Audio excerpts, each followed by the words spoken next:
Merci de rester fidèle à notre compagnie auditeurs yu iRadio téléspectateurs yu ITV ñu ngi leen di nuyu bu baax di leen ziyaar te am mbégte àndaat ak yéen ci ganu matinal bi tey di suñu ñaareelu numéro bu semaine bi ñu am mbégte dalal ci suñu plateau Ngouda Sall bokk ci taxawu Sénégal waaye itam coalition sàmm sa kàddu daañu ci ñëw ci kanam tuuti législative yi nga xamante ni ci la ñu jëm daañu taxaw également ci li nga xamante ni moom moo di actualité politique bi Ngouda ñu ngi lay nuyu bu baax te amaat mbégte dalal la ci suñu plateau.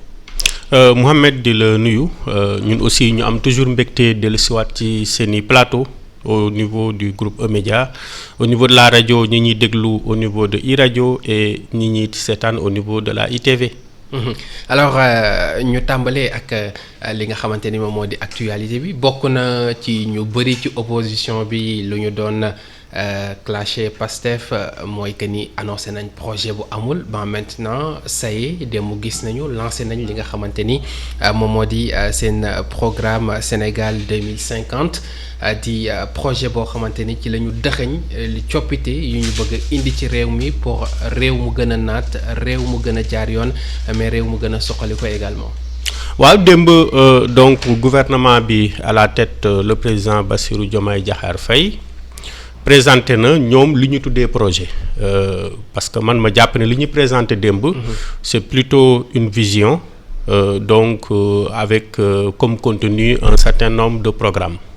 Parce que jàpp naa ni bu doon projet kese man jàpp naa ni ñoom il manque d'ambition. Parce que un projet est limité dans le temps. Donc n'est pas censé être donc une vision qui se projette sur 10 ans, sur 15 ans, sur 25 ans. Mais ce que je souligne surtout, il y a eu des vidéos de présentation de ce projet. En tout cas, ces vidéos-là pour un peu rendre attractif ce pays, pour un peu attirer les investisseurs. Mais liñ ci wane yëpp. C'est des réalisations de eux, ce qu'ils appellent le système. Mooy les réalisations en tout cas des régimes précédents, le BRT, le TER, l'autoroute à péage, en tout cas les grandes infrastructures qui connectent le pays en matière de mobilité, en matière de mode de transport. Donc li nga xam ne moom la ñu hérité et là ça confirme que ñoom contrairement à ni ko Premier ministre waxee il n'a pas hérité d'un pays en ruine. te ironie du sort moom ak président bi ñuy quitté palais ils ont emprunté l'autoroute donc jusqu'à Patte d'Oie construit par les socialistes. Ils ont emprunté aussi l'autoroute à péage construit et par Wade et par Macky Sall et ils ont fait leur cérémonie dans une salle construite par Macky Sall. Donc loolu dafay firnde ni ñi nga xam ne ñoo ko précédé am na lu ñu fi def ndaxte l'État c'est une continuité. Maintenant ma ñëw ci mais fi mu leen attaqué si point boobu noonu mooy tey ñàkk gis-gis bu sori mais également liggéey boo xamante ni taxul réew bi naat comme ni mu waroon a naatee c'est ce que le premier ministre a dit. Déjà que ñoom li ñu présenté démb. oui jàpp naa ni ils nous ont dit le why c'est-à-dire le pourquoi mooy li tax ñoom ñu def cette vision là. parce que de 1960 à nos jours. amul dara loo xamante ni ñi fi jaar teg nañu ko. mais ñoom waxuñu le how et le what mooy. comment le faire et pourquoi le faire. et aujourd'hui ils doivent nous donner les moyens yi nga xam ni moom la ñuy donc mobiliser pour pouvoir faire appliquer cette vision 2050 war nañ ñu wax quels sont les indicateurs d'évaluation war nañ ñu wax. Comment le faire et pour l'instant je crois le master plan génnagul moi je crois que li ñu présenté démb c'est un document disons c'est une première présentation même ñoom wax nañ ko ne donc lu ñu war a améliorer la donc ñu ngi xaar le document définitif et autre contradiction parce que ñoom les données qu'ils ont utilisées dans leur document de planification mais ils ont confirmé ce que la Cour des comptes a dit, ils ont confirmé, disons, ce que le régime précédent a laissé, contrairement à ce que le Premier ministre a déclaré précédemment. am na benn contradiction bi mooy le niveau d'endettement. Donc moom li mu wax ak li nekk ci document bi dafa waroo te boobu maa ngi ci doon def benn sortie pour wax ni en réalité si nous Sénégal et d'abord ma profiter ci en tout cas tey souhaiter une bonne chance à nos lions si bu fekkee ñun tim Sénégal mooy opposition pouvoir et tout man jàpp naa ne Ousmane Sonko bi mu defee déclaration boobu il a marqué un but contre notre camp. Parce que conséquence su déclaration yooyu boo seetee notation wu Sénégal donc au niveau international dafa wàññeeku. oui chuté na dafa wàcc. boo seetee itam li nga xamante ni mooy perception bi nga xam ni moom la ñu yenn bailleurs yi di seetee dañuy gën a méfiant par rapport disons à l'État sénégalais alors que nous avons en tout cas des directions une administration très crédible. nous avons de hauts cadres et là aujourd'hui li may ñaan mooy ce nouveau gouvernement. parce que bañ leen falee ba tey depuis 6 mois dara amu fi. c'est le moment du travail ñu jublu ci liggéey bi. mais après projet bi li ñu lancé parce que loolu lañ doon xaarandi depuis tout ce temps tey démb bu président di wax sénégalais yi def ko seen yëfi bopp ba expliquer les 4 grands axes yi nga xamante ni ci la ñu koy teg est-ce que nekkul le début vraiment ci li nga xamante ni mooy leer Diomaye Sonko. xam nga bu ñu bëggee aussi sénégalais yi dans leur majeure partie. ñuy comprendre li ñuy wax il faut que ñu wax leen ko ci langage bu accessible mooy que ñoom.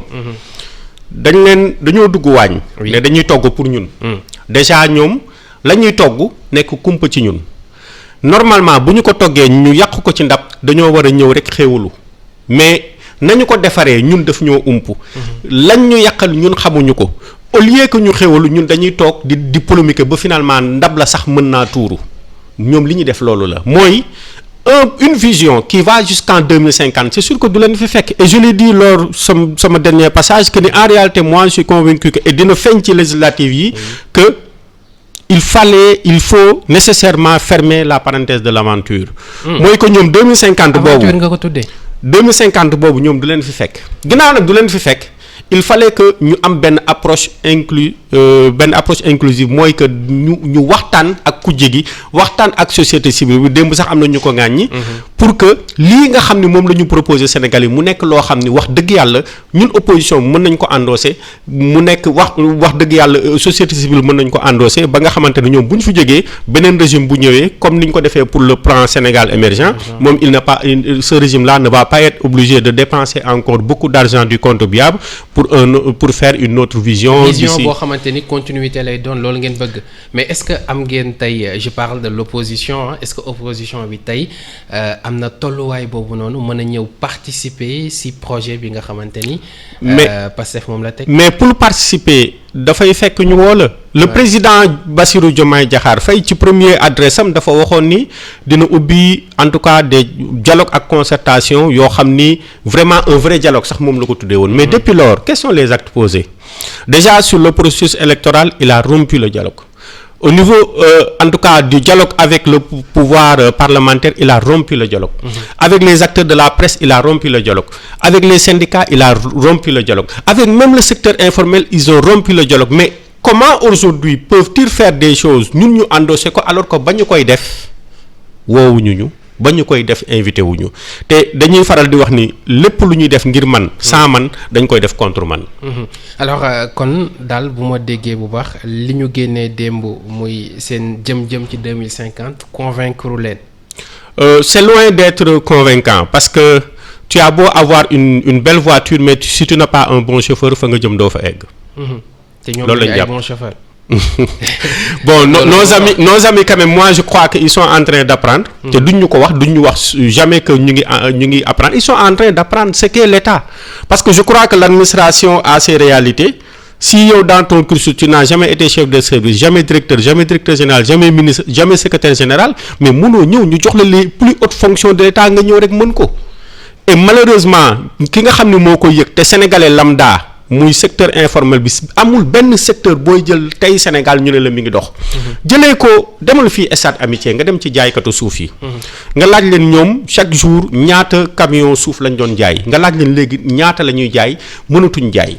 nga dem ci maire yi nga xam ne dañ daan wër ci chantier yi di jaay añ ñoom depuis un certain moment jaayatuñ foofu nga koy commencer ci base bi même ki doon dem ci chantier yi di jaay café Touba mënatu ko jaay parce que ils ont arrêté les chantiers. Ils ont déguerpi les marchands ambulants sonal nañu cag-cag yi sonal nañu ñi nga xamante ne ñoo nekk ci secteur transport bi taximan et cetera parce que effectivement j'ai comme l'impression que ñoom ils sont venus pour arrêter ce pays. et là je crois que li nga xam ni moom la ñu liggéey organisation la ñu lancé ci loolu parce que jàpp na ni y a trop de désordre ci seen i explication même boo xoolee keroog conférence de presse bi ministre bi def mën nañ jàpp ni ci loolu la ñu jëm réorganiser pour maintenant se relancer. Réorganiser, oui. Je crois que ils pouvaient s'inspirer quand même de l'expérience de Khalifa Ababacar Sall. Moom bi muy nekk maire de Dakar bi mu décidé désencombrer Dakar, mais pendant ay années dafa toog ak acteurs yi marchands ambulants yi di waxtaan ak ñoom dem ba jël ci budget mairie Dakar bi jënd ay terrain def ko marché pour recaser les marchands ambulants. Mais pour man waroon na jiitu waxtaan bi. Parce que ginnaaw dañoo bëgg a defar réew, on veut avoir une grande ville.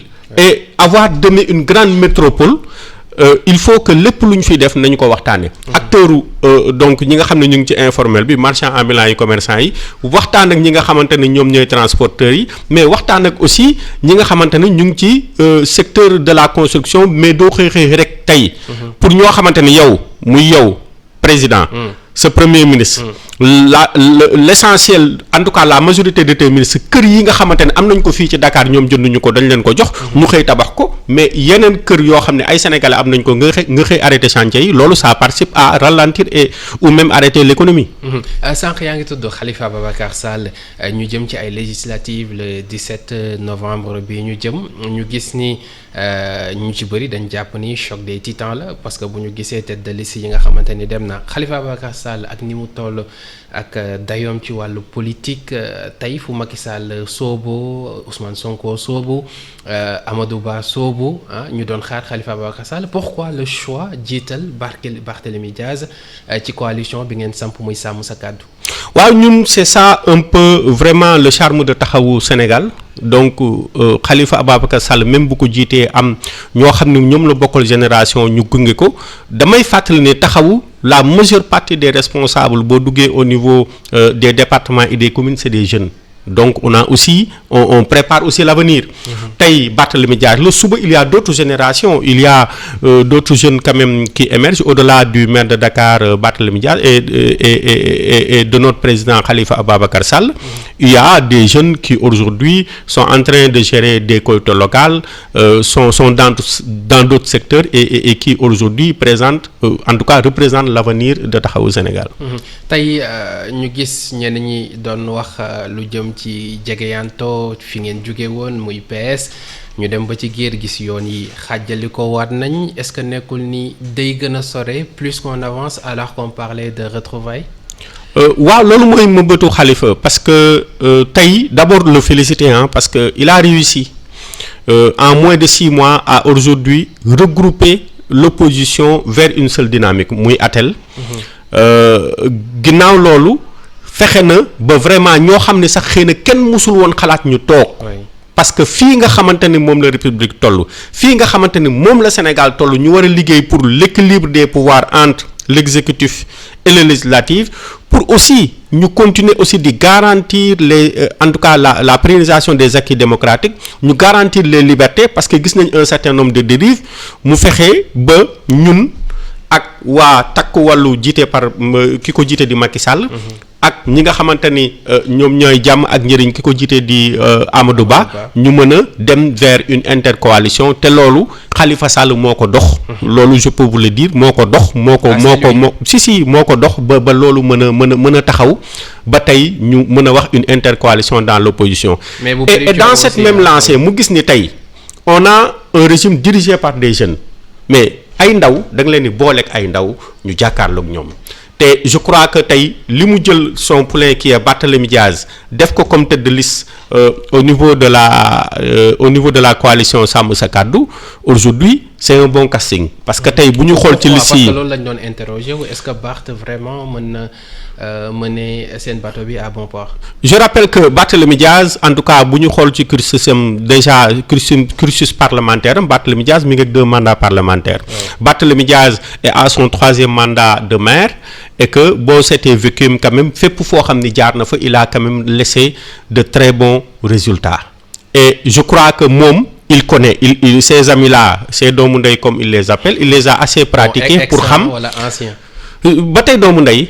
Parce que man je crois que politique on peut bien avoir des positions divergentes. Moi j'ai l'habitude de le dire. Mes amis du Pastef souvent dañ may taquiner, c'est des amis moi je crois que politique on peut avoir des positions divergentes, mais aussi toujours rester dans un cadre amical et tout. Mais li am solo mooy ñun li ñuy liggéey mooy cette nouvelle dynamique là, cette intercoalition mën a téye disons la majorité au soir du 17 novembre 2024. yaakaar ngeen ko parce que fait presque certain le parti que ni. xam nga. mbir féete na boor yàgg na. 54% la ñu dem. mais ñoom li ñu xalaatul woon il y a quelques mois li ñu doon wax mooy opposition amu fi mais léegi discours bi changé na mooy il se pose la question. comment ñun lañ mën a ànd ak Macky Sall nan lañ mën a ànd ak Karim Wade nan lañ mën a ànd ak mais et cetera. ñu ngi xalaat loolu. si Ousmane Sonko. Oui. non je veux dire ñun. il se pose la question comment nous. sàmm sa kàddu. oui. waa taxaw nan lañ mën a ànd ak def intercoalition ak Takku Wallu. mais si Ousmane Sonko.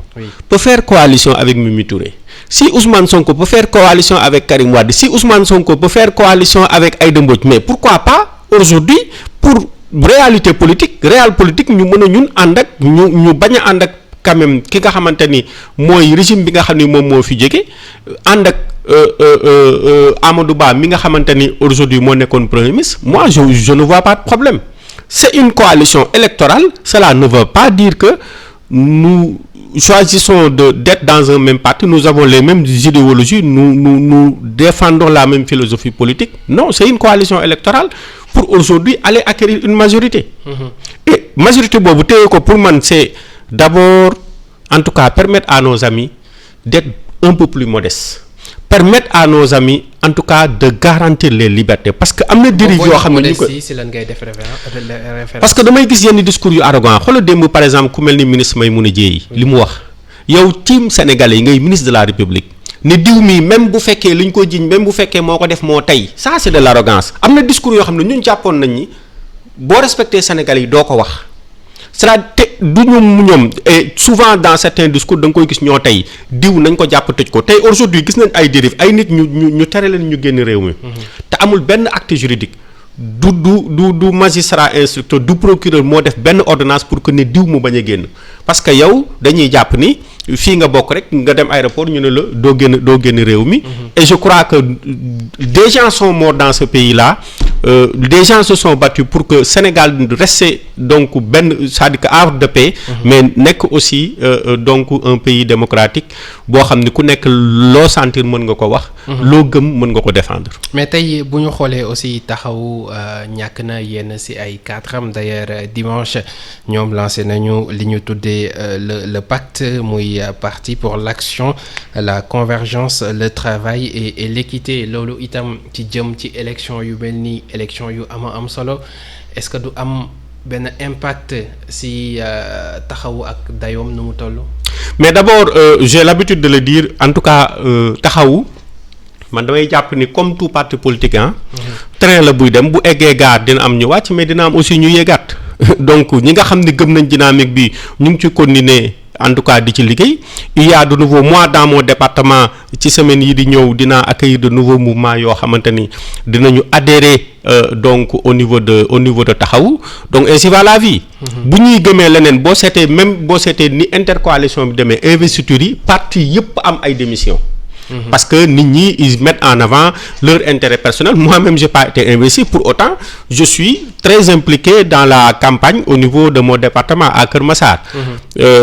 Donc ñoom am na lu ñu choisir c'est des amis et puis leur souhaiter bonne chance nous aussi li ñu gëm ñu ngi ci nekk di ci continuer. mais tey bu ñu wax ni politique addition la motif bi taxoon ñu dem finalement dem nañ ba gis ni xëy na du woon loolu kese est-ce que précipitation daf ci amoon ou bien.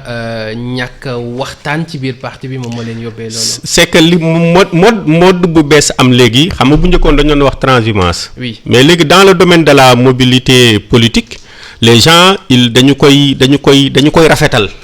tuddee ko soutien ne ñun on choisit de soutenir tel candidat mais c'est de la mobilité politique autrement dit c'est de la transhumance. Donc nit ki mënoo nekk di xeex benn dynamique défendre benn programme mais. kenn gagné yow nga bàyyi programme ba nga doon défendre ne kële gagné programme bi mu doon def baaxul nga dem ànd ak moom c'est pas cohérent ça. mu ngi noonu Ngouda Sall la ñu amoon mbégte dalal ko ci ganu matinal bi ñëwaat ci actualité politique bi démb vision 2050 bi nga xamante ni Sénégal 2050 bi Pastef génne actualité politique bi législative yi coalition bi nga xamante ni ñoom ci la ñu nekk ñu amoon mbégte ànd ak moom ci waxtaan bi ñu ngi lay sant bu baax te di la gërëm. waaw di la sant bu baax Mohamed c'est toujours pour nous un plaisir de venir partager ak yéen waxtaan ak askan wi donc di leen jox rendez-vous prochainement. Plaisir partagé merci à Ousseynou Ndiaye moom moo féete woon ci xarale gi Charles ci réalisation bi ci kàddu gi Mohamed Kandji la woon toujours avec le même plaisir di fàttali ne Ngouda Sall bu taxawu Sénégal bokk itam ci coalition bi nga xamante ni moom la Barthélémy Diaz jiite pour élection législative yu 17 novembre prochain moom lañ doon dalal ci ganu matinal bi jox leen rendez-vous ëllëg incha allah ak beneen invité très bonne journée à tous.